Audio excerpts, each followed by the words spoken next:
আপনাদের অনেকেরই প্রশ্ন যে ভাই এখানে যে আমাদের রেকমেন্ডেশন একটা প্রবলেম দেখায়, যেমন you are not eligible to earn it, এটার সাথে কন্টেন্ট মনিটাইজেশনের কোনো সম্পর্ক আছে কি না, বা বর্তমানে যে কন্টেন্ট মনিটাইজেশন সবাইকে দিচ্ছে বা ইনভাইটেশন আসতেছে সবার কাছে, আমার কাছে ইনভাইটেশন কেন আসতেছে না?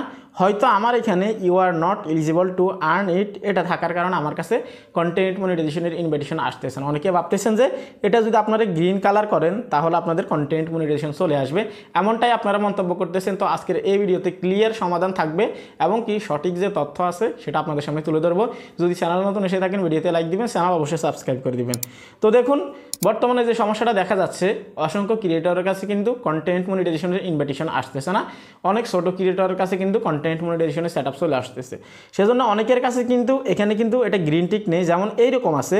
আপনারা যদি এখানে দেখেন you are not eligible to earn it, এমনকি অন্যদিকে দেখাচ্ছে অনেকের ক্ষেত্রে your phase is active and earning বা your profile is active and earning, এমনটাই কিন্তু দেখাচ্ছে, গ্রিন টিক দেখাচ্ছে। হ্যাঁ, তো আপনারা অনেকে বলতেছেন ভাই আমি যদি এখানে গ্রিন টিক নিয়ে আসি তাহলে হয়তো আমাকে কন্টেন্ট মনিটাইজেশনের জন্য ইনভাইটেশন করবে এবং কি আমাকে কন্টেন্ট মনিটাইজেশন দিয়ে দিবে।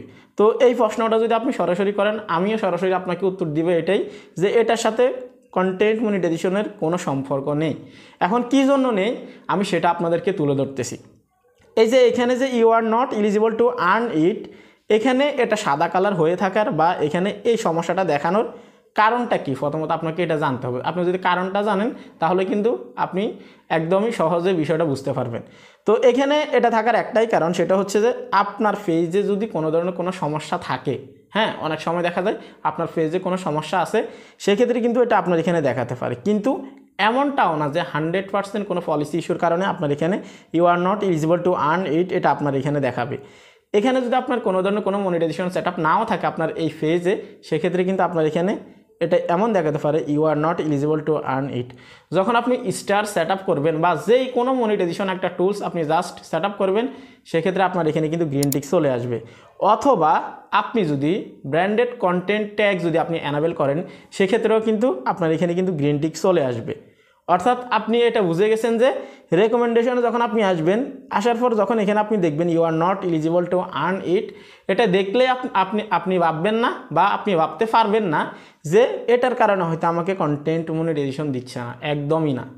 এখানে এটাই বোঝাচ্ছে আপনার এখানে যদি এটা থাকে, এটা আছে মানে আপনার পেজে কোনো ধরনের কোনো মনিটাইজেশন অ্যানাবেল করা নেই। যখন আপনার স্টারের সেট আপটা আসবে বা অলরেডি যদি এসে থাকে, তাহলে আপনি সেট আপ করেন, দেখবেন মুহূর্তের ভিতরে কিন্তু আপনার এখানে গ্রিন টিক চলে আসবে বা এখানে ডলারের আইকনগুলো কিন্তু কয়েনের আইকনগুলো কিন্তু এখানে দেখাবে। ঠিক আছে, তো এখানে যদি আপনার এখানে আপনি মনিটাইজেশন ছাড়া, যেমন স্টার সেট আপ করতে হবে না, কোনো মনিটাইজেশন সেট আপ করতে হবে না, কোনো মনিটাইজেশন সেট আপ করা ছাড়া যদি আপনি এখানে গ্রিন টিক আনতে চান, তাহলে আপনাকে কী করতে হবে, আপনার ক্রম ব্রাউজারে আপনার ফেসবুক আইডিটাকে প্রথমত লগ ইন করতে হবে। তারপর আপনার যে পেজ আছে সেটাকে সুইচ করবেন, সুইচ করে সেটিংসে গিয়ে ব্র্যান্ডেড কন্টেন্ট ট্যাগ নামে একটা অপশন আছে, সেটাকে আপনি জাস্ট অ্যানাবেল করে দিলে আপনার এখানে কিন্তু গ্রিন টিক চলে আসবে, আর কোনো ধরনের কোনো সমস্যা আপনার থাকবে না। তাহলে আপনি তখন নিশ্চিত থাকতে পারবেন যে আসলে এটার জন্য কিন্তু আমাকে যে কন্টেন্ট মনিটাইজেশন দিচ্ছে বিষয়টা একদমই এরকম না, বা আমার চিন্তাভাবনা কিন্তু একদমই ভুল। তো যেহেতু আপনারা এটা নিয়ে প্রশ্ন করছেন যে এটার সাথে কন্টেন্ট মনিটাইজেশনের কোনো সম্পর্ক আছে কিনা, স্পষ্ট কথা হচ্ছে এটার সাথে কন্টেন্ট মনিটাইজেশন না, কোনো মনিটাইজেশনের কোনো সম্পর্ক নেই। জাস্ট এটাই যে আপনার এখানে যদি কোনো মনিটাইজেশন টুলস অন করা থাকে, সেই ক্ষেত্রে আপনার এখানে অ্যাক্টিভ দেখাবে, জাস্ট লেখা থাকবে আপনার এখানে কোনো মনিটাইজেশন আছে, সেজন্য কিন্তু এখানে গ্রিন টিক আসছে। সিম্পল কথা হচ্ছে এটা, আর কোনো কিছু না। যারা আপনারা প্রশ্ন করছেন যে আসলেই এটাকে অ্যানাবেল করলে কন্টেন্ট মনিটাইজেশন চলে আসবে কি না, একদমই না, এমনটাও কিন্তু না। আপনারা যারা এটা চিন্তা করছেন যে এটা অ্যানাবেল করলেই কন্টেন্ট মনিটাইজেশন চলে আসবে, এমনটাও হতে পারে না। কন্টেন্ট মনিটাইজেশন ইনভাইটেশনের মাধ্যমে বর্তমানে কাজ করতেছে, যার কাছে যখন তখন ইনভাইটেশন চলে আসতে পারে বা সেট আপ অপশনটা চলে আসতে পারে। এই ছিল কমপ্লিট ভিডিও। আপনাদের সবার যদি মনে সন্দেহ যদি দূর হয়ে থাকে, ভিডিওতে অবশ্যই লাইক দিবেন। আজকে এখানে বিদায় নিচ্ছি, আল্লাহ হাফেজ।